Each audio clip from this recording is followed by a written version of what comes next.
ہر وقت social media پر لگے رہتے ہیں, ایسی چیزیں دیکھ رہے ہوتے ہیں جن کا حقیقت سے تعلق نہیں ہے اور متاثر کن لگتی ہیں اور پھر ہم ان کو فالو کرنے لگتے ہیں. شاہ صاحب, اس سے بچا کیسے جائے؟ کوئی ذرائع ایسے ہو سکتے ہیں, کوئی چیزیں ایسی ہو سکتی ہیں؟ بہت سے لوگ تو بچنا ہی نہیں چاہیں گے نا. اچھا دیکھیں کہ آپ کو وزن اٹھانا ہے تو یہ آپ کے بازو کا بھی امتحان ہے, کندھوں کا بھی, کمر کا بھی, جسم کے پٹھوں کا ایسے وزن اٹھائیں. جی. اسی طرح جو ایڈکشن ہوتی ہے نا, یہ آپ کے ول پاور کے مسلز کا امتحان ہوتا ہے. جو ول پاور ہے وہ آنکھ سے تو دیکھی نہیں جا سکتی. ہم یہ نہیں کہہ سکتے اس میں ول پاور ہے, اس میں نہیں. دنیا کے بڑے بڑے ایتھلیٹس ہیں, بڑے بڑے سپورٹس مین ہیں, ان کے اندر وہ ایڈکشن کی طرف جاتے ہیں. ایک مووی ہے سنجے دت پہ بنی ہوئی, سنجو. جی جی. اس کو مووی کو ذرا دیکھ کے سمجھیں کس طرح ایڈکشن ہوتی ہے, کس طرح پھر ہر میدان فتح کر ہر میدان فتح. پھر وہ جناب اس کی وہ ماں تخیل میں آتی ہے, وہ روح کی شکل میں, اور وہ کہتی ہے کہ تو نے رکنا نہیں.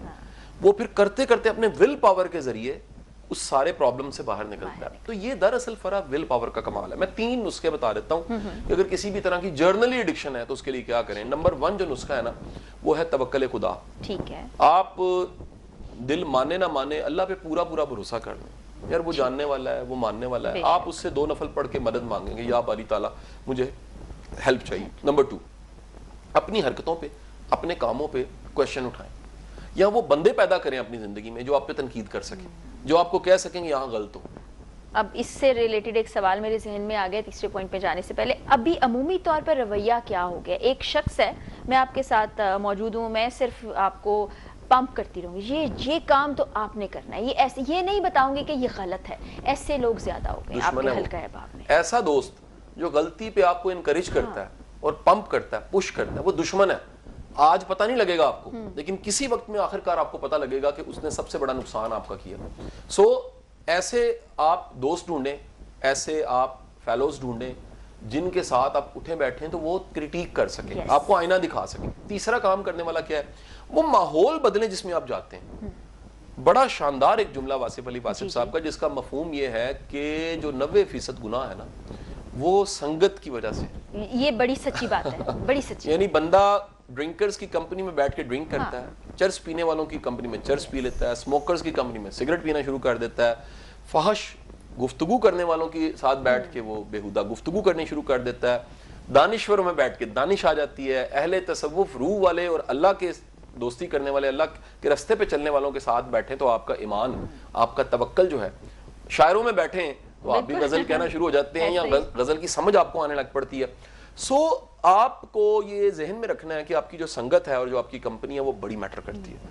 تو ورڈ جو نا بزرگ کہتے تھے سنگ ترے, پھل ہوتا ہے نا سنگ ترا, وہ کہتے تھے سنگ ترتا ہے.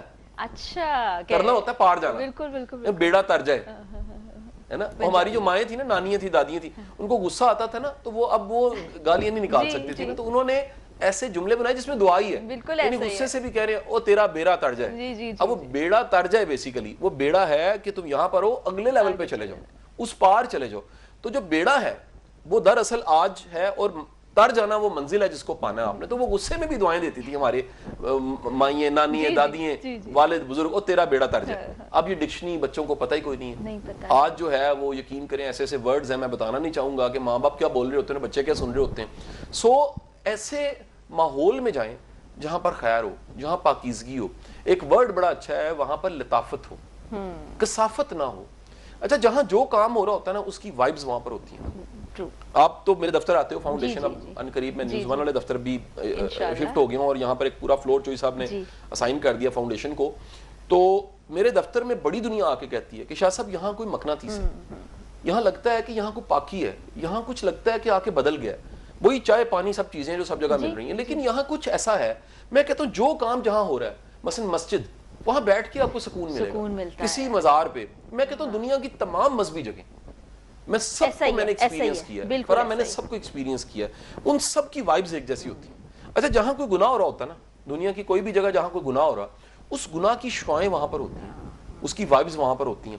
اسی طرح بزرگ فرمایا کرتے تھے کہ جو گناہ آپ کرتے رہتے ہیں وہ گناہ کی بدبو آپ میں پیدا ہو جاتی ہے.